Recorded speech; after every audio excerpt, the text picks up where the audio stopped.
오늘 하나님께서 우리에게 주시는 말씀은 구약성경 하박국 2장 4절 말씀입니다. 구약 1303쪽입니다.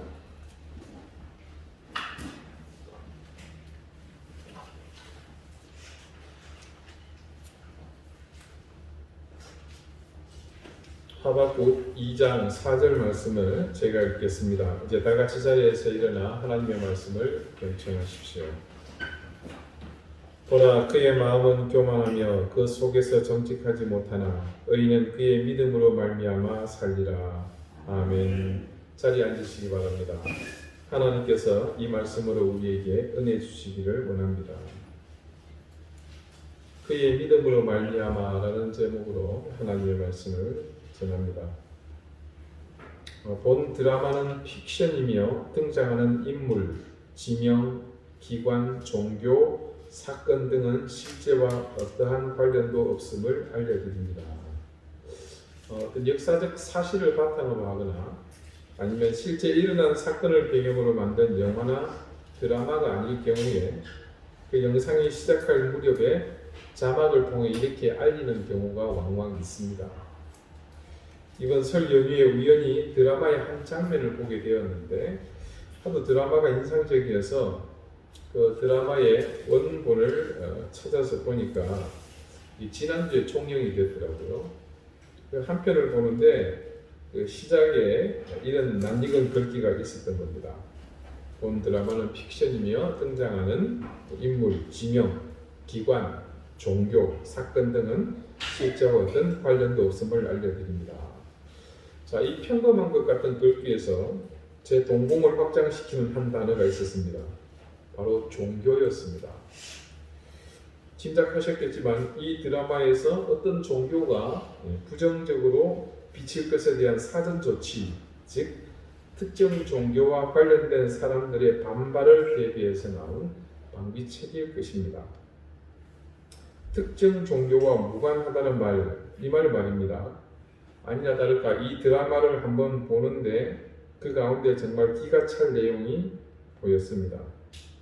그 특정 종교는 제 우려대로 기독교였습니다. 드라마 속 주인공의 아버지가 차기 대권 후보로 거론되는 사선 국회의원입니다. 그분이 굉장히 독실한 크리스찬이라는 설정입니다.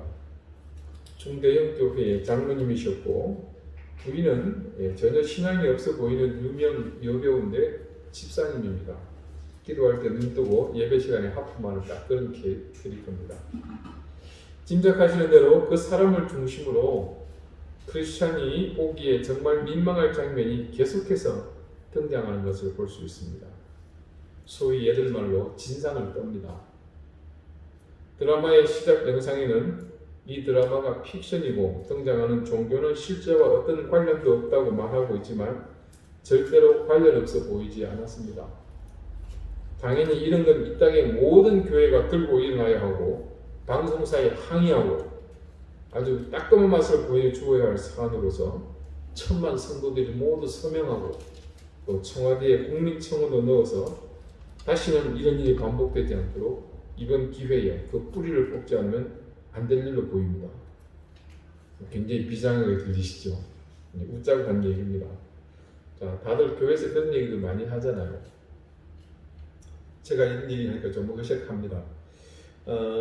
저도 이렇게 말하는 게 우습기는 한데 정말로 그런 기분들이 들까 하는 묘한 생각이 그 드라마를 보면서 설교 준비할 때도 지금도 사실 듭니다. 일반적인 목회자나 성도들처럼 불편해하고 화를 내야 하는데 화가 나기보다는 그 위선적인 행동을 보이는 등장인물의 캐릭터가 얼마나 우습던지 제가 그걸 보면서 배를 잡고 웃었습니다. 드라마 설정상 악의 축인 이 국회의원은 자신의 정치적 야망을 위해서 가족들을 모두 도구로 사용하고 있습니다. 자녀들의 인생은 아랑곳하지 않고 그저 자신의 정치적 위상에 해가 되지 않을 정도 자기의 입지에 도움이 되도록 성실한 상징적인 그런 코스프레를 요구하는 그 역할을 요구받았습니다. 그렇지만 여러분, 천하의 자신들이 뜻대로 되는 경우가 있던가요? 이 드라마의 전체 구성은 바로 이런 아버지의 기반에 틈을 내는 자녀들의 자유로운 행보로 진행이 되는 듯 했습니다. 자, 이런 과정에서 특정 종교, 즉 기독교를 비하하는 것으로 비치는 장면이 드라마 설정상 필요했던 이유는 충분히 짐작이 됩니다. 올바르지 못한 신앙인이 충분히 극중에 악인의 역할을 할 수 있다는 그런 판단으로 보여졌으니까요. 그래서 사전 문자를 통해 양해를 구하기는 했지만 그 글귀 하나로 이 드라마는 마음껏 크리스찬의 모순, 이중성, 또 자기 만족적 신앙의 행태를 까발리는 느낌이 들었습니다. 특히나 장면 짬짬이 성경책을 펼쳐들고 있는 모습은 정말로 임팩트가 강했습니다. 우리가 무엇을 믿고 있는지 또다시 그 의문에 강한 집착을 불러일으키는 장면들이었습니다. 아버지는 자신이 가지고 있는 기반 또 권력을 이용해서 자기 뜻대로 모든 것을 좌우하려고 합니다. 그런데 문제는 그것을 이 사람은 자신이 그 상대를 사랑하는 것이라고 단정합니다. 그것도 하나님의 사랑으로. 그럴 때 다들 하는 말이 있죠. 지가 부족한 게 뭐가 있어? 내가 다 해주는데. 그냥 자기만 지키면 되는데 도대체 뭐가 문제야? 사실 뭐가 문제야 라고 말하는 그게 대부분 문제죠. 한참을 생각해 봤습니다. 드라마 작가가 설정한 이 상황이 제게는 전혀 낯설지 않았기 때문입니다. 그러면서 또 생각이 드는 것은 이 드라마의 작가는 교회를 너무나 잘 알고 있는 크리스찬일 수 있겠구나라는 느낌입니다. 신앙이라고 포장을 했지만 인간의 죄성이 그것으로 쉽게 감춰질 수 있는 대상은 아니지 않습니까? 도리어 더 큰 위험이 될 수 있는 것이 신앙으로 포장된 인간의 죄성이라고 생각합니다. 사전 양해를 구한 이 드라마 상의 캐릭터는 어쩌면 그런 전형적인 교회 안에서 버티고 있는 우리의 모습을 고발하는 듯 했습니다. 자기 생각을 견고하게 픽스하고 그 픽스된 기준으로 모든 것을 결정하는 것. 드라마 속에서 진상을 부리는 이 사람의 이런 생각은 인간이 가지고 있는 가장 원초적인 욕망이구나 하는 생각이 문득 들었습니다. 저런 사람이 높은 위치에 자리 잡고 있으며 또 그 힘을 과시한다면 얼마나 무서운 세상이 될까 하는 그런 두려움이 밀려왔습니다. 그런데 오늘 이 본문 성경 말씀을 보면서 앞선 이 생각과 배치되는 의미가 너무나 깊이 와닿았습니다. 보라, 그의 마음은 교만하며 그 속에서 정직하지 못하나 의인은 그의 믿음으로 말미암아 살리라. 너무나 대비되는 말씀이지 않습니까? 이 짧은 말씀의 뜻은 마음이 교만하며 정직하지 못한 사람과 상반된 한 사람, 누굽니까? 의인입니다. 그가 믿음으로 말미암아 산다는 거죠. 실제 구약의 선지자가 그 타락한 이스라엘이 멸망해 갈 무렵에 그 시대 가운데 정의한 믿음은 그랬습니다. 진실한 믿음을 가진 사람은 그 시대에 정말로 의인이었던 것이죠. 그리고 보면 오늘 이 하박국 선지자가 증언하는 그 사람, 그 마음이 교만하며 그 속에서 정직하지 못한 사람은 그러면 상대적으로 어떤 사람인 겁니까? 믿음이 없는 사람인 것이죠. 그렇게 믿음을 소유하지 못한 사람은 의인이 아니었습니다. 의인이라는 것, 그것은 우리의 행위나 노력으로 얻어지는 것이 아니라 하나님께서 예수 그리스도를 통해 우리에게 주신 전적인 은혜의 결과물입니다. 그래서 그 의인은 하나님의 뜻이 무엇보다도 최우선되는 삶을 사는 사람이죠. 우리는 의인의 강구가 역사하는 힘이 큰 이유를 잘 압니다. 의인의 강구 자체가 바로 하나님의 뜻, 즉 의로움이기 때문입니다. 그런 의인의 행동이 전부 믿음이었기에 그런 결과는 필연적인 겁니다. 그런 믿음 안에 하나님의 뜻이 아닌 인간의 뜻이 과연 존재할 수 있겠습니까? 그것은 절대로 불가능합니다. 미국의 유명한 신학자 윌리엄 바클레이가 믿음을 가능케 하는 길에 대해 이런 몇 가지의 정의를 말했습니다. 첫째, 믿음은 실험과 논증으로부터 온다. 자, 과학자들이 실험실에서 실험을 거쳐 분명한 논리로 그 사실을 입증해 낼 때 누구나 그 사실을 믿을 수 있습니다. 저는 공대 출신입니다. 그것도 재료공학, 정확히 말하면 무기재료공학입니다. 열심히 공부하지는 않았지만 대학 4년 동안 공부했던 것 중에 가장 기억에 남는 것은 실험이었습니다.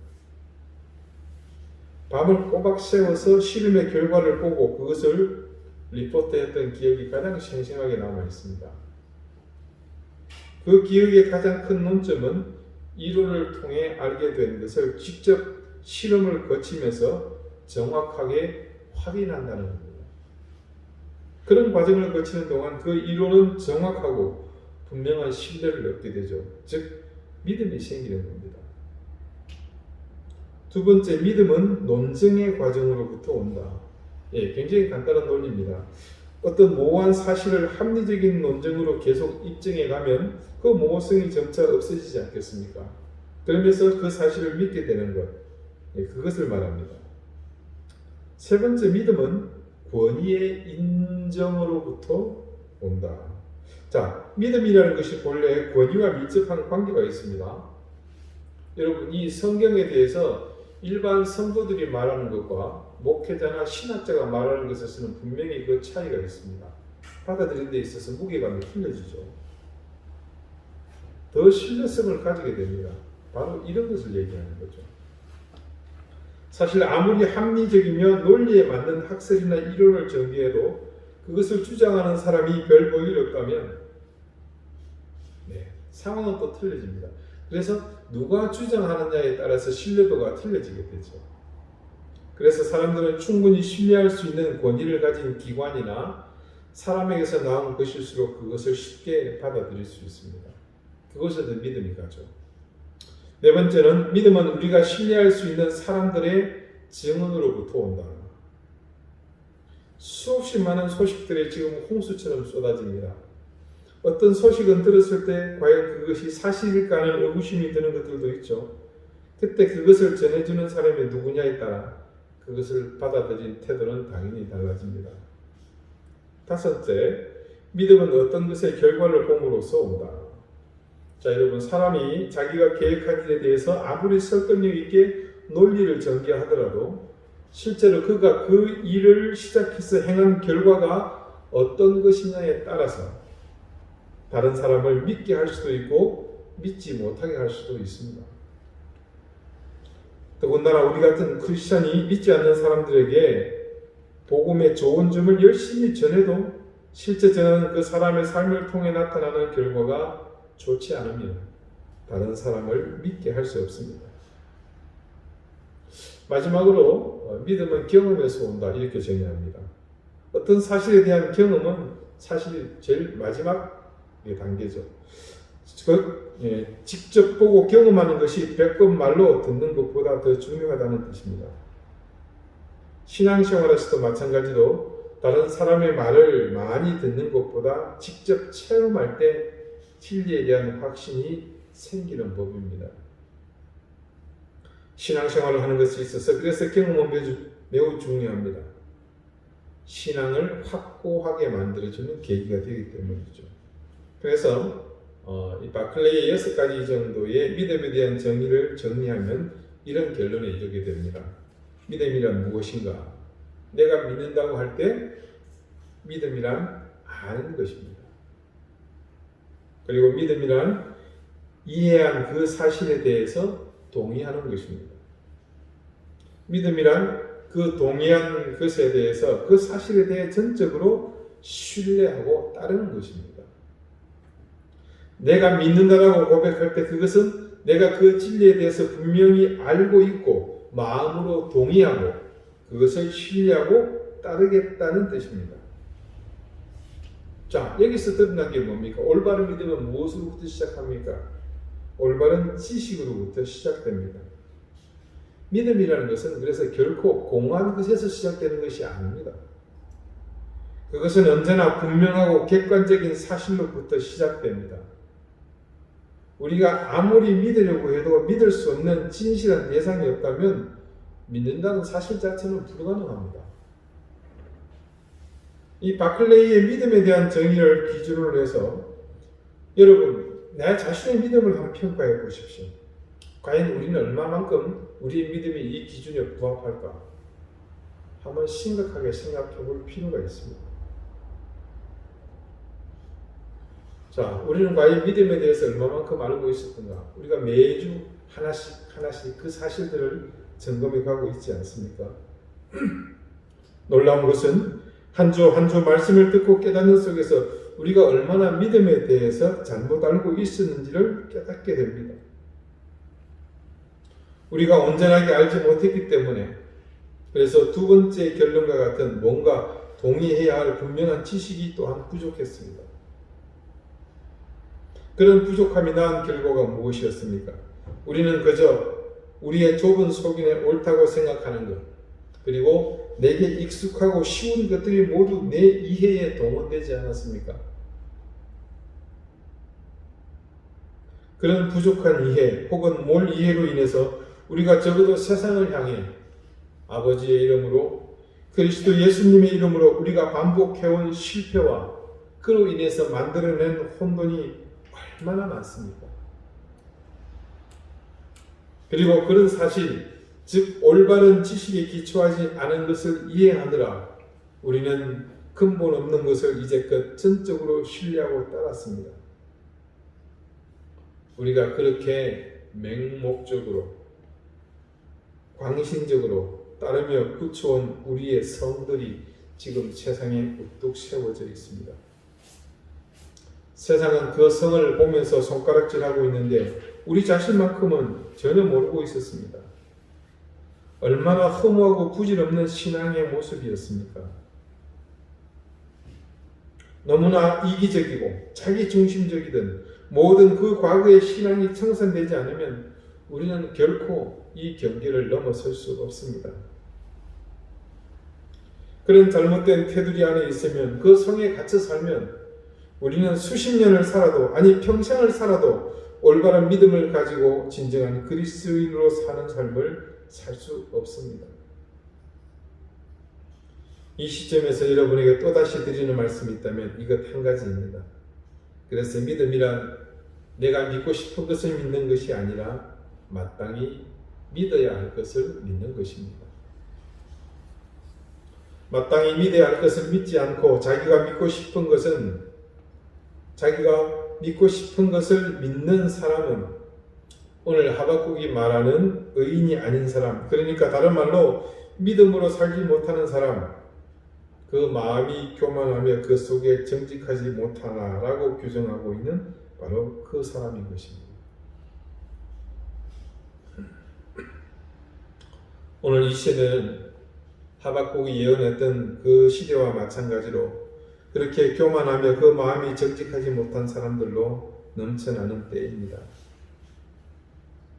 진정한 의미의 믿음이 사라진 교회는 생명 없는 곳이 되어가고 있습니다. 생명이 없어진 그곳은 당대는 그 껍데기로 형상을 유지할 수 있을지 모르겠으나 그 생명이 끊어지게 되면 다음 세대는 기약할 수 없습니다. 이 말은 이제 우리가 사는 이 세대가 지나고 나면 우리의 후손들이 설 자리를 잃게 된다는 뜻입니다. 사랑하는 우리 광주교회 성도 여러분, 이 세상이 온통 죽음과 멸망의 공포로 온전히 뒤덮인다고 해도 우리에게 하나님을 의지하는 믿음만 있으면 우리는 절대 죽지 않습니다. 이 세상에 예수 그리스도를 구주로 믿는 우리를 멸할 수 있는 세력은 그 어디에도 없습니다. 그러나 우리에게서 참된 믿음이 사라지면 제 아무리 부귀와 영화를 누린다고 해도 우리의 생명은 여기서 끝입니다. 우리의 참된 생명은 온전하고 진실된 믿음에서부터 온다는 사실을 결코 잊지 마십시오.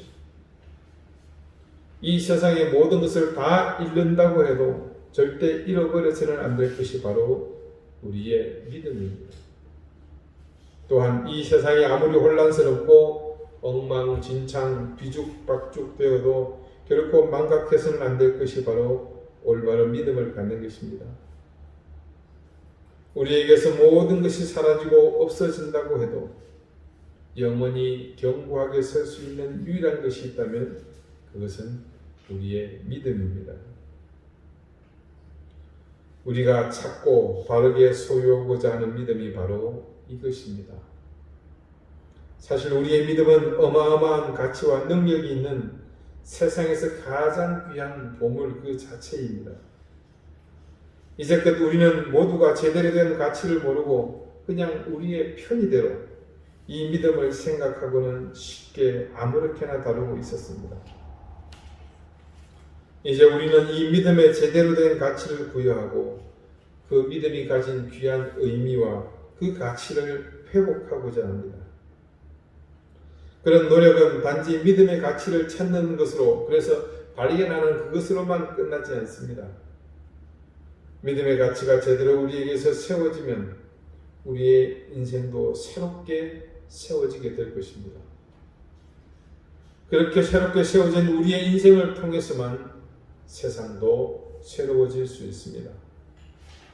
크든 작든 그것이 내 일상의 크기와 관계에 상관없이 우리가 생각하는 모든 문제와 고난의 유일한 해결점이 될 것입니다. 여러분, 매주 우리에게 주시는 이 깨달음과 지식을 통해 여러분의 인생이 온전한 믿음의 가치를 소유하는 그런 생이 되시기를 기원합니다. 그래서 여러분의 인생이 달라진 여러분들로 인해서 우리의 교회가 새로워지며 새로워진 우리 교회를 통해서 어둠 속에 깊이 잠겨있는 이 세상을 깨우기를 소망합니다. 기도드리시겠습니다.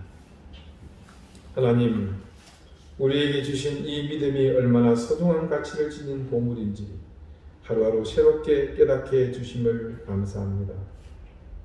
이전에 교만하고 정직하지 못한 우리의 마음으로 듣고 보고 판단하던 것이 결코 믿음이 아니라는 사실을 분명히 인식하게 해주십시오. 오늘 우리는 그동안 헛된 인식과 우리의 교만 그리고 정직하지 못한 마음들로 가득한 거짓 믿음으로 어마어마한 성을 세상 가운데 쌓았습니다. 세상이 모두 손가락질하고 있는 이 거대한 성이 결코 우리의 자랑이 아니며 또한 그 성은 하나님의 뜻도 아니라는 사실을 자각하게 하시고 그 망상과 허황된 자만에서 벗어나게 해 주십시오. 그래서 우리 안에서부터 믿음에 대한 바른 지식과 올바른 이해로 진실한 믿음의 가치를 세워가는 삶을 살게 해 주십시오. 지금 세상의 모든 혼돈과 환란의 해결책이 오로지 이것에서부터 시작된다는 사실을 인식하고 오늘 이 시대 가운데 주님께서 우리에게 주신 이 사명을 잘 감당해 나가게 해 주십시오. 예수 그리스도 이름으로 기도드립니다. 아멘.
자비로우신 하나님, 우리에게 베푸신 은혜와 사랑을 감사드립니다. 하나님의 귀한 자녀로 이 땅 가운데 생명 있는 자녀로 구원의 자녀로 살아가게 해주신 이 은혜를 생각하며 아버지 앞에 무한 감사를 드립니다. 뿐만 아니라 우리가 하나님의 자녀로 살기에 부족함 없도록 우리에게 주신 이 모든 재물과 또 가정과 모든 생업들을 하나님 앞에 감사드립니다. 오늘 하나님이 주신 이 모든 것을 감사하는 마음으로 하나님께서 우리에게 주신 것 일부를 구별하여 드렸습니다. 하나님 앞에 정성을 담아 드린 이 예물을 기쁘게 받으시고 드린 손길을 기억하사 그들 위에 하늘의 신령한 은혜를 더하시며 땅에 기름진 복을 넘치게 더해 주십시오. 그 생업이 복을 얻게 해 주시고 그 자녀들이 하나님의 은혜를 더 깊이 누리는 복된 은혜가 있게 하여 주옵소서. 감사드리며 예수 그리스도 이름으로 봉헌 기도드립니다. 아멘. 네, 교회 소식 알려드리겠습니다. 명절들은 잘 보내셨습니까? 네, 새 인사를 2번씩 하게 돼서 더 감사하죠. 여러분 새해 복 많이 받으십시오. 방역상 당분간 일부 예배는 한시적으로 중단합니다. 이번 주부터 또는 수요일, 목요일 계속해서 이제 새신자반과 성숙자반은 그래서 교회에서 성경 공부 진행하도록 하겠습니다. 시간을 기억하시고 여러분 많은 참여 바라겠습니다. 대입 수험생들을 위해서 계속해서 좀 기도해 주시고요. 또 군입대한 우리 도영이를 위해서 계속 기도해 주시고 또 주부에 기재된 우리 환우들을 위해서 여러분 계속해서 관심 가지고 기도해 주시기를 부탁을 드리겠습니다. 이제 다 같이 자리에서 일어나셔서 앞에 계신 분들과 다정하게 인사를 나누시겠습니다. 네, 54단 함께 찬송합니다.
이제는 예수 그리스도의 은혜와 하나님의 사랑과 성령의 교통하심이 올바른 믿음을 가지고 살기를 소망하는 우리 사랑하는 광중의 모든 성도들의 머리 위에 그 가정과 생업과 주신 귀한 자녀들 위해 이제로부터 영원토록 항상 함께 하시기를 간절히 축원하옵나이다. 아멘.